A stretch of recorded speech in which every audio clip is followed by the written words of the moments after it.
Hello everyone and welcome back to the channel. आज हम आ चुके हैं एक नई वीडियो के साथ। वीडियो का टाइटल आपने थंबनेल में देख ही लिया होगा और ये वीडियो बेस होने वाली है most important topics of NCERT. NCERT के अंदर कौन कौन से टॉपिक बहुत ज्यादा इंपॉर्टेंट है, हर एक चैप्टर के पूरी की पूरी एनसीईआरटी में 14 चैप्टर आपके मैथ्स के अंदर, और हम हर एक चैप्टर के मोस्ट इंपोर्टेंट टॉपिक्स को डिस्कस करने वाले हैं। कौन सा टॉपिक किस लेवल का आएगा और कितना ज्यादा इंपॉर्टेंट होगा। ठीक है, ये वाली वीडियो बहुत शानदार होने वाली है, बहुत मजेदार होने वाली है और बहुत शॉर्ट वीडियो होने वाली है। 10 से 15 मिनट के अंदर अंदर सारे के सारे टॉपिक्स को हम कवर करने वाले हैं। तो सबसे पहले चैप्टर है हमारे पास कौन सा, रियल नंबर्स। रियल नंबर्स के अंदर हमारे पास आते हैं तीन सबसे ज्यादा मेजर टॉपिक्स। कौन कौन से? HCF and LCM. एक्सरसाइज 1.1 के अंदर आपके पास एचसीएफ एंड एलसीएम है, जिसके अंदर आपको यूक्लिड डिवीजन एल्गोरिथम मिलेगा। फिर HCF into LCM is equal to product of two number वाला फॉर्मूला आपको देखने के लिए मिलेगा, और प्राइम फैक्टराइजेशन से आपको LCM और HCF निकालना होगा। ये HCF और LCM को लेके इंपॉर्टेंट क्वेश्चंस है, इंपॉर्टेंट टॉपिक है फर्स्ट चैप्टर का। और इसी का दूसरा पार्ट कौन सा, सेकंड एक्सरसाइज जो एनसीईआरटी की है वो है इर्रेशनल नंबर के ऊपर। आपको प्रूफ करना है √2 को। क्या करना है आपको? √2 को प्रूफ करना है इरेशनल, √3 को प्रूफ करना है इरेशनल, और √5 को प्रूफ करना है इरेशनल। इन टाइप के नंबर जो अंडर रूट के अंदर होते हैं उनको आपको इरेशनल प्रूफ करना है, जो एक्चुअली इरेशनल होते हैं। और एक और चीज, यहां पे हमारे पास एक टाइप का क्वेश्चन और बनता है जिसमें हमारे पास सिंगल रूट ना होके 2 + √5 इस तरह का क्वेश्चन होगा, या 3 + 2 √7 इस तरह का क्वेश्चन होगा, जिसको हमें इरेशनल प्रूफ करना है। तो वो भी इस चैप्टर का सबसे ज्यादा इंपॉर्टेंट टॉपिक होगा। क्वेश्चन देख लेते हैं। जैसे यूक्लिड डिवीजन एल्गोरिथम से आपको 135 और 225 का एचसीएफ निकालना है, इस तरीके का ये क्वेश्चन। √5 को इरेशनल प्रूफ करना है, इस तरीके का क्वेश्चन। या फिर 5 + 6 √2 को इरेशनल करना है, जो कि मैंने अभी आपको बताया। वो एलसीएम ऑफ टू नंबर दिया हुआ है, प्रोडक्ट दिया हुआ है, नहीं एलसीएम निकालना है, एचसीएफ दिया हुआ है दो नंबर का और प्रोडक्ट दिया हुआ है। तो यहाँ पे आपका फॉर्मूला लगेगा HCF into LCM is equal to product of two number, और यहां से आप इसका एलसीएम निकाल सकते हो। ये तो होगी फर्स्ट चैप्टर की बात। नेक्स्ट है हमारे पास सेकंड चैप्टर। सेकंड चैप्टर के अंदर सबसे पहला जो इंपॉर्टेंट टॉपिक है वो क्या है? Zeros of quadratic polynomial and verify relation between the zeros. क्या करना है? सबसे पहले तो आपको जीरोस फाइंड आउट करनी आनी चाहिए। क्वाड्रेटिक इक्वेशन की जीरो मिडिल टर्म स्प्लिटिंग से करनी आनी चाहिए, या फिर फैक्टर थ्योरम से करनी आनी चाहिए, जिससे आप इसके फैक्टर्स निकाल सको। उसके बाद क्या करना है? जीरोस हम किससे डिनोट करते हैं? अल्फा और बीटा से डिनोट करते हैं। ठीक है, अब अल्फा बीटा को अगर जीरो से डिनोट करते हैं तो आपको क्या करना है? वेरीफाई द रिलेशन, वेरीफाई करना है रिलेशन। वेरीफाई कौन सा रिलेशन? अल्फा प्लस बीटा जो हमारा -b/a के इक्वल होता है, अल्फा इंटू बीटा वो c/a के इक्वल होता है। इस टाइप के रिलेशन आपको वेरीफाई करने। अल्फा बीटा की वैल्यू आप यहां पुट करोगे, और क्वाड्रेटिक इक्वेशन या फिर पॉलिनोमियल में से जो आप देखोगे वो b और a की जगह पुट करोगे। ठीक है, पहले टाइप का क्वेश्चन हो गया ये। Find a quadratic polynomial. Quadratic polynomial आपको फाइंड आउट करना है, एक ऐसा क्वाड्रेटिक पॉलिनोमियल फाइंड आउट करना है जिसकी वैल्यू आपको, जिसकी जीरोस आपको दी जाए। क्वाड्रेटिक पॉलिनोमियल की इक्वेशन क्या होती है? k x² - sum of zeros into x plus product of zeros bracket बंद। इस फॉर्म में आपको पॉलिनोमियल को बना के दिखाना पड़ेगा। सम ऑफ और प्रोडक्ट आपको दिया जाएगा, या फिर आपको अल्फा और बीटा की वैल्यू दे दी जाएगी, जिसके बाद आपको ये पूरा का पूरा क्वाड्रेटिक पॉलिनोमियल निकालना पड़ेगा। नेक्स्ट हमारे पास word based problem. Word based problem में क्या जाता है कि आपको एक वर्ड प्रॉब्लम दी जाएगी, एजेस वाले क्वेश्चन दिए जाएंगे, या कि कुछ इसी टाइप के क्वेश्चन, इसमें आपका पॉलिनोमियल बनेगा और फिर पॉलिनोमियल को आपको सोल्व करना है। नेक्स्ट चैप्टर है pair of linear equation in two variable. चलो ये चैप्टर भी काफी इंपॉर्टेंट है। इसमें से क्या आएगा? सबसे पहली चीज तो लीनियर इक्वेशन को सोल्व करना। किस तरीके से सोल्व करते हैं? लीनियर इक्वेशन टू वेरिएबल है तो x और y होगा, और x और y को सोल्व करने के लिए दो इक्वेशन तो चाहिए ही चाहिए। दो इक्वेशन आपके पास दे दी जाएगी। पहला मेथड है सब्स्टिट्यूशन, एक में से x की वैल्यू निकालो, दूसरे के अंदर पुट करो। इस टाइप के क्वेश्चन आपके एनसीईआरटी के अंदर है, उसकी प्रैक्टिस कर लेना। एलिमिनेशन के ऊपर भी पूरी एक्सरसाइज बेस्ड है, सब्स्टिट्यूशन के ऊपर भी पूरी एक्सरसाइज बेस्ड है। फिर आते हैं वर्ड प्रॉब्लम्स, जिसके अंदर एज के क्वेश्चन होंगे, स्पीड के क्वेश्चन होंगे, डिस्टेंस के क्वेश्चन होंगे, नंबर से क्वेश्चन होंगे। इन चारों का एक एक क्वेश्चन ट्राई कर लेना। एनसीईआरटी की किताब के अंदर इस टाइप के बहुत सारे क्वेश्चन आपको देखने को मिल जाएंगे। नेक्स्ट आता है नेचर निकालना, रूट्स का नेचर, कि वो पैरेलल है या इंटरसेक्टिंग लाइंस है, जिनका नो सॉल्यूशन होगा या फिर मैनी सॉल्यूशन होंगे।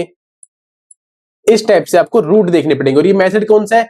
A1/A2, B1/B2, C1/C2 रिलेशन होते हैं इनके अंदर। कौन सी लाइन बनेगी? इंटरसेक्टिंग लाइंस बनेगी, पैरेलल लाइंस बनेगी, कोइंसिडेंट लाइन बनेगी, जो भी है वो आपको इसमें करना पड़ेगा। एक ना एक क्वेश्चन तो आपको इसका देखने को मिलेगा जिसमें आपको नेचर फाइंड आउट करना है। क्वेश्चन देखो किस टाइप के होंगे, जैसे यहाँ पे दो इक्वेशन दे दी गई है, इन दोनों इक्वेशन के अंदर सब्स्टिट्यूट करो, यानी कि x की वैल्यू निकालो, क्या आएगी यहाँ से x is equal to 4 plus y आएगी, और इस इक्वेशन के अंदर पुट करो। एलिमिनेशन में क्या करोगे, आपको कोई भी एक वेरिएबल यहाँ से क्या हटाना पड़ेगा, एलिमिनेट करना पड़ेगा।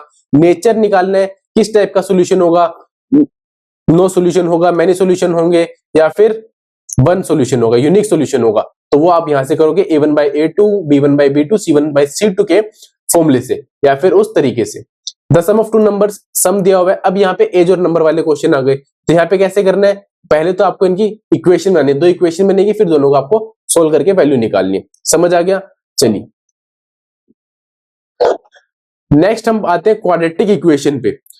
बहुत ज्यादा इंपॉर्टेंट टॉपिक है, बहुत ज्यादा हाई प्रोबेबिलिटी इस टाइप के क्वेश्चंस के आने की। इस चैप्टर से बहुत अच्छे अच्छे क्वेश्चन बन सकते हैं। पहली चीज तो solve quadratic equation by factorisation. हमें क्या करना है, फैक्टराइजेशन से। फैक्टराइजेशन मिडिल टर्म स्प्लिटिंग से भी हो सकता है, या फिर फैक्टर थ्योरम से भी हो सकता है। आपको उसको फैक्टराइज करना आना चाहिए, आपको उसको मर्ज करना आना चाहिए। जैसे सोल्व बाय फैक्टराइजेशन, इसी को फैक्टराइज करेंगे, बहुत इजी तरीके हैं, बहुत अच्छी अच्छी वीडियोस आपको मिल जाएंगी मेरे चैनल पे भी। और आपको, अगर आप इस टाइम पे वीडियो देख रहे हो, तो मैं मान के चल रहा हूं कि आपको ये बहुत बेसिक चीजें तो आती होंगी। तो आपको बस टॉपिक पता होना चाहिए कि क्या करना है, और उसके कुछ क्वेश्चन आपको प्रैक्टिस करने हैं। तो क्वाड्रेटिक इक्वेशन को फैक्टराइजेशन से कर लोगे, आप इजीली कर लोगे। Solve using quadratic formula. Quadratic formula कौन सा होता है? क्वाड्रेटिक फॉर्मूला होता है जिसके अंदर हम डिस्क्रिमिनेंट यूज करते हैं, बी स्क्वायर माइनस 4ac जो डी के बराबर होता है, और फिर minus B plus minus under root D upon 2a alpha comma beta. ये हमारे पास डिस्क्रिमिनेंट मेथड होता है, और क्वाड्रेटिक फॉर्मूला इसको हम बोलते हैं। ठीक है, तो क्वाड्रेटिक फॉर्मूला ये आना चाहिए आपको। उसके बाद find the nature of roots using discriminant. Discriminant से नेचर ऑफ रूट निकालना है। अगर d ग्रेटर देन 0 होगा, अगर d ग्रेटर देन 0 होगा तो रूट्स रियल होंगी। अगर d लेस देन 0 होगा तो रूट्स कौन सी होंगी, इमेजिनरी रूट्स होंगी। और अगर d इक्वल टू 0 होगा तो सिमिलर रूट्स होंगी, एक जैसी रूट्स होंगी।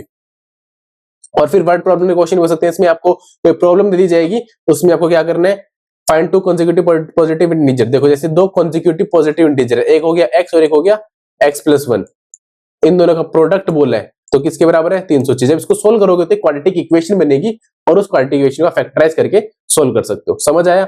समझ आया। अब अगले चैप्टर पे चलते, चैप्टर नंबर 5 के ऊपर। देखो मोस्ट स्कोरिंग, यानी कि सबसे इजी चैप्टर, जिसके अंदर सिर्फ 2 से 3 फॉर्मूले हैं, और 3 से 5 तीन नंबर का क्वेश्चन आ सकता है इसका, 2 नंबर का क्वेश्चन भी बन सकता है इसका। और मोस्ट स्कोरिंग सबसे इजी टॉपिक जो एनसीईआरटी के अंदर मुझे लगता है वो है चैप्टर 5 अरिथमेटिक प्रोग्रेशन। क्या क्या टॉपिक है? सबसे पहले तो nth टर्म आपको निकालने आनी चाहिए। Formula a plus n minus 1 into D, ये formula. Sum of first N term, sum निकालने के फॉर्मूले क्या होते हैं, n/2 2a plus n minus 1 into D. एक और फॉर्मूला होता है n/2 a प्लस l। ये हमारे सम के फॉर्मूले, ये हमारे एन टर्म्स के फॉर्मूले निकल गए। अब वर्ड प्रॉब्लम्स आ सकते हैं जिसमें टर्म्स निकालना है, टोटल निकालना है, या इस तरीके के क्वेश्चन वर्ड प्रॉब्लम्स आपको मिल सकते हैं। Find term of an AP is equal to the given number. Term पूछ रहा है, यानी कि nth टर्म की बात कर रहा है, और आपको एक AP दे दी जाएगी, उसकी आपका नेट टर्म पूछ रहा है, तो वो क्वेश्चन भी आप इजीली कर सकते हो। ये इस टाइप के आपके क्वेश्चन है, एक बार रीड कर लो क्या क्या बोल रहा है। 10th टर्म निकालनी है, फर्स्ट टर्म 20 टर्म्स का सम निकालना है। How many terms are required to get sum, कितनी टर्म्स का सम इतना होगा। तो यहाँ पे आपको n पूछ रहा है, फॉर्मूला यूज करेंगे हम SN वाला, और which term of AP is 407, तो इसमें n पूछ रहा है आपसे। इतने इजी क्वेश्चन है। ठीक है, इस टाइप के क्वेश्चन आपको चैप्टर 5 के अंदर देखने को मिलेंगे। चैप्टर 6 बहुत इंपॉर्टेंट, सबसे ज्यादा इंपॉर्टेंट चैप्टर, एक ये और एक ट्रिग्नोमेट्री। इनसे तो आपको हर टाइप के क्वेश्चन देखने को मिलेंगे। सबसे पहले तो इसमें आता है सिमिलैरिटी। सिमिलैरिटी क्वेश्चन आने चाहिए आपको, सिमिलैरिटी के सारे क्वेश्चन आपको आने चाहिए, किस तरीके से करने, कौन कौन से रूल होते हैं, AA का होता है, SAS का होता है, SSS का होता है, ये सारे हमारे रूल्स होते हैं जिसके अंदर हम सिमिलैरिटी लगा सकते हैं। ठीक है, ठीक है, AS से भी हो सकता है। ठीक है, ये सारे सिमिलैरिटी के रूल्स होते हैं। सिमिलर करने आने चाहिए आपको triangles. Find unknown side using similarity. आपको अगर ट्रायंगल सिमिलर करने आते हैं तो उनकी रेशियोज भी बराबर होंगी, कॉरस्पॉन्डिंग रेशियोज भी बराबर होती है, तो वहां से आप अननोन साइड्स को भी निकाल सकते हैं। Basic BPT, most important theorem आपकी एनसीईआरटी किताब के अंदर 2 से 3 थ्योरम ही है, जिसके अंदर ये वाली थ्योरम और इसका कन्वर्स बहुत इंपॉर्टेंट है। BPT और कन्वर्स और BPT आपका इंपॉर्टेंट है। एरिया ऑफ सिमिलर, ये वाले टॉपिक तो आपका शायद है नहीं इस बार एरिया ऑफ सिमिलर ट्रायंगल्स का। वैसे एरिया का फॉर्मूला क्या होता है, एरिया अगर दिया हुआ है एरिया ऑफ ट्रायंगल 1 अपॉन में area of triangle 2 is equal to में साइड फर्स्ट की साइड का स्क्वायर अपॉन में सेकंड की साइड का स्क्वायर। ये छोटा सा फॉर्मूला होता है एरिया का भी, ये भी आप इजीली निकाल सकते हो। अगर आपने ट्रायंगल को सिमिलर कर दिया है तो उनकी कॉरेस्पॉन्डिंग साइड्स भी क्या हो जाएंगी, सिमिलर हो जाएंगी, इक्वल हो जाएंगी, और उनका स्क्वायर कर दोगे तो आपके पास दोनों के एरिया का भी रेशियो निकल के आ जाएगा। समझ आया? चलो चैप्टर 6 में भी बस ये क्या क्या है, सिमिलैरिटी आनी चाहिए, बीपीटी आनी चाहिए, और बीपीटी से होने वाले क्वेश्चन आने चाहिए जिसमें रेशियोज इक्वल होते हैं। Chapter 7 coordinate geometry. Coordinate geometry की चैप्टर के अंदर आपके पास सिर्फ दो ही एक्सरसाइज है, 7.1 7.2। 7.1 पूरी की पूरी बेस्ड है डिस्टेंस फॉर्मूला के ऊपर, 7.2 पूरी की पूरी बेस्ड है सेक्शन फॉर्मूला के ऊपर। सिर्फ दो फॉर्मूले, जल्दी से फॉर्मूले नोट डाउन करते हैं। सबसे पहला फॉर्मूला y2 माइनस y1 का होल स्क्वायर माइनस नहीं प्लस x2 माइनस x1 का होल स्क्वायर, ये हमारा होता है डिस्टेंस फॉर्मूला। ठीक है, इसके बाद सेक्शन फॉर्मूला भी काफी इंपॉर्टेंट है। सबसे पहले x किसके बराबर होगा, m1 x2 plus m2 x1 upon m1 plus m2। Ratio का काफी अच्छे से ध्यान रखना है। अगर आपको रेशियो निकालनी है तो आप रेशियो क्या मानोगे, k रेशियो 1 मान के चलोगे। मैं बस इस वीडियो के अंदर सिर्फ इंपॉर्टेंट टॉपिक्स के बारे में बात करने वाला हूं। क्वेश्चंस हम बहुत जल्दी लेके आएंगे एक और वीडियो जिसके अंदर हम हर एक चैप्टर के अच्छे अच्छे क्वेश्चंस प्रैक्टिस करेंगे, फिर प्रीवियस ईयर के सारे क्वेश्चन प्रैक्टिस करेंगे। उसके लिए आपको चैनल को सब्सक्राइब करना पड़ेगा और नोटिफिकेशन ऑन करना पड़ेगा, जिससे आपको मेरी अगली वीडियो की नोटिफिकेशन मिल जाए। अब देखो, find coordinates of point dividing a line segment, ये क्या सेक्शन फॉर्मूला। सेक्शन फॉर्मूले में से क्या पूछ रहे हैं, x, y की वैल्यू पूछ रहे हैं। x का फॉर्मूला ये होता है, जल्दी से y का फॉर्मूला भी लिखते हैं, y इज इक्वल टू में m1 y2 plus m2 y1 upon m1 plus m2। हाँ जी, ये तीन फॉर्मूले इस चैप्टर के अंदर, एक तो डिस्टेंस फॉर्मूला सिंपल सा फॉर्मूला, फिर x का फॉर्मूला, फिर y का फॉर्मूला, और ये दोनों सेक्शन फॉर्मूला के होते हैं दोनों के दोनों। हाँ जी, क्लियर है। 7.1 7.2 इन दोनों फॉर्मूले से पूरी की पूरी कवर हो जाएगी। और हाँ, बाइसेक्शन और ट्राइसेक्शन, ये दोनों क्वेश्चन भी इंपॉर्टेंट है। बाइसेक्शन का मतलब है उसको दो इक्वल हाफ्स में काट रहे हैं, दो इक्वल हाफ्स में काट रहे हैं। ठीक है, ट्राइसेक्शन का मतलब है एक लाइन को तीन बराबर टुकड़ों में काट रहा है। ट्राइसेक्शन का मतलब तीन बराबर टुकड़ों में। तो अगर बाइसेक्ट कर रहे हैं तो वो क्या करेगा, 1:1 में तोड़ेगा, और ट्राइसेक्ट करेगा तो ये 1:2 और 2:1। तो इस तरीके से आप इसकी रेशियो निकालोगे, वो आपको डायरेक्टली नहीं बोलेगा पर वो बाइसेक्शन और ट्राइसेक्शन देगा, जिससे आपको पता चल जाना चाहिए कि क्या बोल रहा है, कौन सी रेशियोज बोल रहा है।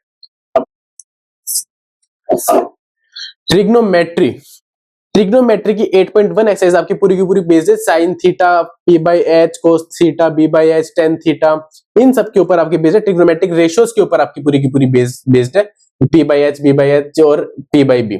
ठीक है, जल्दी से बताता हूँ। sin थीटा किसके इक्वल होता है, p/h, cos थीटा किसके इक्वल होता है, b/h, और tan थीटा p/b। और अगर आप इन्हीं को उल्टा कर दोगे तो कोसेक इसका बन जाएगा कोसेक h/p, sec h/b हो जाएगा, और tan का उल्टा कोट b/p हो जाएगा। ठीक है, ये पूरी की पूरी एक्सरसाइज 1 है, जिसके ऊपर आपके उसमें से कुछ क्वेश्चन अच्छे से कर लेना, ये वाला टॉपिक कवर हो जाएगा आपका। उसके बाद सेकंड एक्सरसाइज के अंदर आते हैं एंगल्स की वैल्यू आपको पता होनी चाहिए, एंगल्स निकालना आपको आना चाहिए। अगर ट्रिक से याद करें तो ट्रिक से पता होना चाहिए, अगर नॉर्मल याद करें तो नॉर्मली पता होना चाहिए। उसके ऊपर भी कोई ना कोई एक या दो नंबर का क्वेश्चन आपको देखने को मिलेगा, पक्का मिलेगा, फॉर श्योर मिलेगा। पहला 8.2 एक्सरसाइज का पहला ही क्वेश्चन, उसके अंदर 5 क्वेश्चन है, वो पांचों के पांचों क्वेश्चन से ट्राई कर लेना, उसमें से एक या दो नंबर का एक क्वेश्चन आपको जरूर देखने को मिलेगा। फिर तीसरी एक्सरसाइज हमारी आती है ट्रिग्नोमेट्रिक आइडेंटिटीज के ऊपर, जिसमें हमें एलएचएस और आरएचएस को इक्वल प्रूफ करना होता है। तीन आइडेंटिटीज है, sign square theta cos square theta 1 वाली। ठीक है, एक तो ये आइडेंटिटी है मेरे ऊपर, sine square theta plus cos square theta is equal to 1। फिर आती है 1 plus cot square theta is equal to cosec square theta. उसके बाद एक और identity tan square theta plus 1 is equal to में sec स्क्वायर थीटा। ये तीन आइडेंटिटी लास्ट एक्सरसाइज के लिए, तीनों की तीनों आइडेंटिटी लास्ट एक्सरसाइज के लिए अच्छे से याद होनी चाहिए। और tan theta is equal to sin theta by cos theta, और cos theta is equal to cos theta by sin theta, ये भी आपको पता होना चाहिए। लास्ट एक्सरसाइज उसके ऊपर बेस्ड है, एलएचएस और आरएचएस को सोल्व करना चाहिए।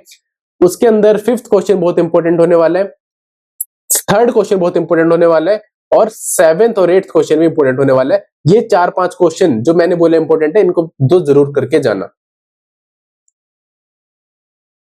एप्लीकेशन के अंदर तो क्या है आपका, एप्लीकेशन के अंदर सबसे पहली चीज तो आपको tan 45 की वैल्यू पता होनी चाहिए। tan 30 की वैल्यू पता होनी चाहिए और 10 60 की वैल्यू पता होनी चाहिए। ये तीन तो बहुत मेजरली आपको पता होना चाहिए। उसके बाद साइन और कोस की भी कुछ वैल्यूज पता, सारी ही अगर पता है तो बहुत अच्छी बात है, नहीं तो ये तीन तो पता होनी चाहिए। इसकी वैल्यू होती है 1, इसकी होती है 1/√3 और इसकी होती है √3। तो इनको तो आपको याद करना ही पड़ेगा। किस टाइप के क्वेश्चन देखने को मिलेंगे? हाइट एंड डिस्टेंस के क्वेश्चन देखने को मिलेंगे। सबसे पहला एक एंगल ऑफ एलिवेशन दे रखा होगा, एंगल ऑफ एक एंगल दे रखा होगा, एंगल एलिवेशन का डिप्रेशन का, वहां से आपको या तो बेस निकालना होगा या फिर परपेंडिकुलर निकालना होगा या फिर हाइपोटेनस निकालना होगा। वो आप इजीली निकाल सकते हो। कौन सा फॉर्मूला यूज करना है वो आपको पता होना चाहिए। P/B है तो tan थीटा यूज करूंगा। परपेंडिकुलर बेस की बात करें तो tan थीटा यूज करूंगा। परपेंडिकुलर हाइपोटेनस की बात करनी है तो मैं sin थीटा यूज करूंगा। परपेंडिकुलर बेस अपॉन हाइपोटेनस की बात करनी है तो मैं cos थीटा यूज करूंगा। और आते हैं फिर दो एंगल वाले। दो एंगल वाले किस टाइप के क्वेश्चन? एक टावर से एक बंदा एक बोट को यहां देख रहा है, फिर उसी बोट को यहां देख रहा है, तो यहाँ पे जब वो अलग अलग तरीकों से देखेगा तो यहाँ पे एंगल्स भी अलग अलग बनेंगे। तो यहाँ पे दो एंगल वाले इस तरह के क्वेश्चन आपको देखने को मिलेंगे, जिनको आप अलग अलग ट्रायंगल लेके सोल्व कर सकते हो। हाइट एंड डिस्टेंस के अंदर ये दो टाइप के क्वेश्चन है जो आपको करने। एक और इसके अंदर क्वेश्चन, इसके अंदर स्टैचू है, ठीक है, इस तरह का क्वेश्चन है। यहां से भी ध्यान से देखोगे तो दो टाइप के एंगल, एक एंगल ये रहा, एक ये रहा, तो यहाँ भी दो एंगल्स बन रहे हैं। तो यानी कि ये एक और दो एंगल वाले सारे क्वेश्चन अच्छे से प्रैक्टिस कर लेना, बहुत इंपॉर्टेंट है। और प्रीवियस ईयर वाले तो अच्छे से कर ही लेना, एक भी मत छोड़ना, लास्ट ईयर्स में जो भी आए। चैप्टर नंबर 10 के ऊपर चलते हैं। हाँ जी, क्या नाम है चैप्टर का? सर्कल। सर्कल चैप्टर भी बहुत इंपॉर्टेंट होने वाला है आपका, बहुत इंपॉर्टेंट। हर बार कुछ ना कोई क्वेश्चन इसका अच्छे से देखने को मिलता है। हर चैप्टर में से कोई ना कोई क्वेश्चन देखने को मिलता है। इसमें इसकी 3 या फिर 5 नंबर का क्वेश्चन आने की प्रोबेबिलिटी बहुत ज्यादा होती है। सबसे पहले कौन सी? टेंजेंट रेडियस थ्योरम प्रूफ आपको आना चाहिए। टेंजेंट और रेडियस का कौन सा थ्योरम की बात कर रहा हूँ कि टेंजेंट जो होती है वो परपेंडिकुलर होती है मेरा रेडियस की, ठीक है, ये वाली थ्योरम आपको आनी चाहिए। उसके बाद find length of tangent from external point, tangent की लेंथ निकालना आना चाहिए। अगर आपको कोई इस तरह का क्वेश्चन दे दिया जाए जिसमें रेडियस पता है, बेस दे दूं मैं इसका, और फिर आपको इसकी लेंथ निकालनी आनी चाहिए। Two tangent from a point are equal, ये जो पॉइंट से मैंने दो टेंजेंट बनाई, ये और ये दोनों इक्वल है, ये प्रूफ करना आना चाहिए। ये 3 इसके छोटे छोटे टाइप के क्वेश्चन है। इसके बाद ये चैप्टर आपका एक और कुछ क्वेश्चन है इसमें जिसमें आपको पैरेललोग्राम को रोम्बस प्रूफ करना है, ठीक है, ये वाला क्वेश्चन इंपॉर्टेंट है। इसके जस्ट नेक्स्ट वाला क्वेश्चन बहुत इंपॉर्टेंट है, 8, 9, 10। ये 3 क्वेश्चन कौन कौन से? 8, 9, 10, ये तीनों क्वेश्चन बहुत इंपॉर्टेंट है। और क्वेश्चन नंबर 12 ये भी बहुत इंपॉर्टेंट है। इस चैप्टर के ये 4 क्वेश्चन अच्छे से कर लेना, इससे आपका पूरा का पूरा चैप्टर रिवाइज हो जाएगा एक तो, और दूसरी चीज कॉन्सेप्ट की क्लैरिटी आपको बहुत अच्छे से हो जाएगी। एरिया रिलेटेड टू सर्कल्स के अंदर क्या है?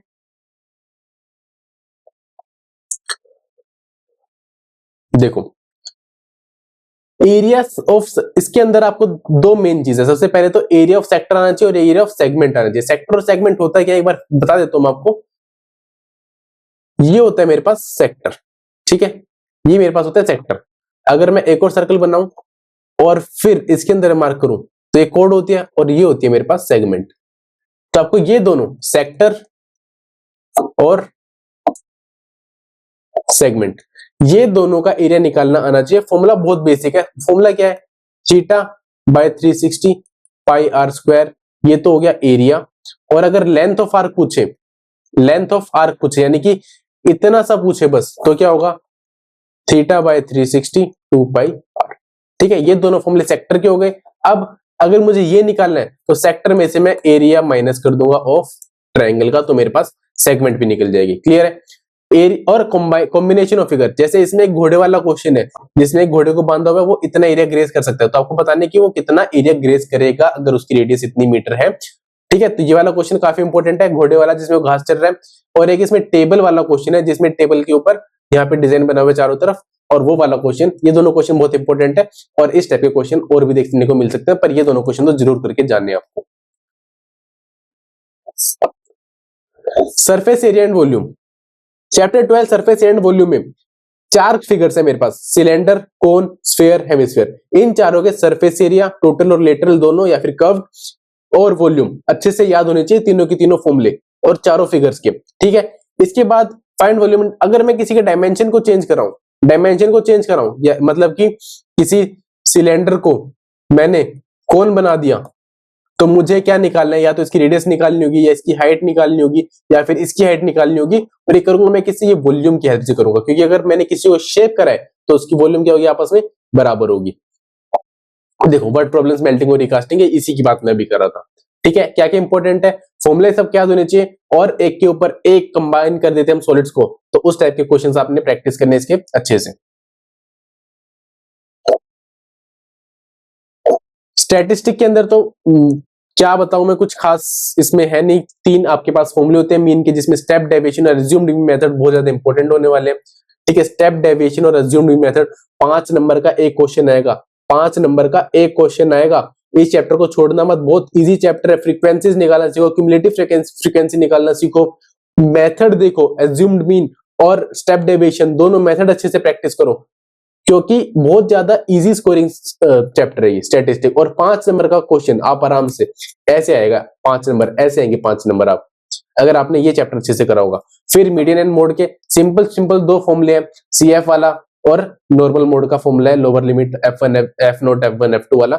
ये दोनों फॉर्मूले आपको अच्छे से कर लेने हैं और एक्स और वाई की वैल्यूज निकालनी सीखनी है आपको फ्रीक्वेंसीज के अंदर, जब आपको नहीं दी जाएगी, पर उसमें आपका तो मीन दे दिया जाएगा या फिर मीडियन दे दिया जाएगा, जिसके हेल्प से आप एक्स वाई की फ्रीक्वेंसी निकालोगे।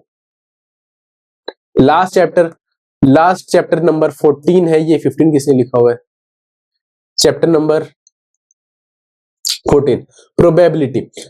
इजी चैप्टर है, बहुत ज्यादा इजी चैप्टर है। एक सिंपल सा फॉर्मूला है, favourable outcome upon total number of outcome, favourable outcome upon total number of outcome. बहुत इजी चैप्टर है, बहुत इजी स्कोरिंग चैप्टर है, बहुत अच्छे से कर लोगे। फॉर्मूला याद होना चाहिए और पता होना चाहिए कि टोटल प्रोबेबिलिटी कितनी हो सकती है किसी भी चीज की, हो सकती है 1। ठीक है, टोटल प्रोबेबिलिटी 1, कोई हो रहा है होने की, प्लस ना होने की कितनी होनी चाहिए, 1 होनी चाहिए। इतना क्लियर हो जाएगा, ये चैप्टर आपका खत्म हो जाएगा। इसके अंदर कुछ भी नहीं है, 2 नंबर से लेके 3 नंबर का 2 क्वेश्चन देखने को मिलेंगे या फिर एक क्वेश्चन देखने को मिलेगा। पर अगर ये चैप्टर के अगर आपने सिर्फ फॉर्मूला भी कर लिया और छोटे छोटे क्वेश्चन जैसे कार्ड्स के क्वेश्चन हो गए या फिर डाइस के क्वेश्चन हो गए, 2 डाइस वाले क्वेश्चन तो बिल्कुल प्रैक्टिस कर लेना, 2 डाइस और 2 कॉइंस वाले। ठीक है, डिफेक्टिव वाले क्वेश्चन भी इसके अंदर बहुत इंपॉर्टेंट होते हैं। इसमें हमारे पास बल्ब डिफेक्टिव होगा या फिर पेन नहीं चल रहा होगा या फिर हमारे पास सेब खराब निकल जाएंगे, तो ये डिफेक्टिव वाले क्वेश्चन भी अच्छे से कर लेना। ये इस चैप्टर का सबसे ज्यादा इंपॉर्टेंट क्वेश्चन होने वाले हैं। 2 डाइस वाले क्वेश्चन, 2 कॉइन वाले क्वेश्चन, डिफेक्टिव वाले क्वेश्चन प्रोबेबिलिटी के अंदर बहुत इंपॉर्टेंट होने वाले हैं। इसी के साथ ये वीडियो मेरी खत्म होती है। अगर मेरे से कुछ भी पूछना है तो कमेंट सेक्शन आपका है, कमेंट सेक्शन के अंदर अपने डाउट छोड़ देना, मैं हर बच्चे का रिप्लाई जरूर करूंगा। ठीक है, तो अच्छे से पढ़ो, पेपर के बस 4 से 5 दिन बचे हैं। बहुत मेहनत लगा के, दिल लगा के पढ़ाई करो, टेंशन बिल्कुल भी नहीं लेनी, पेपर आसान आएगा और मेहनत करोगे तो नंबर भी आपके बहुत अच्छे आएंगे। ऑल द वेरी बेस्ट, मिलते हैं अगली वीडियो के साथ।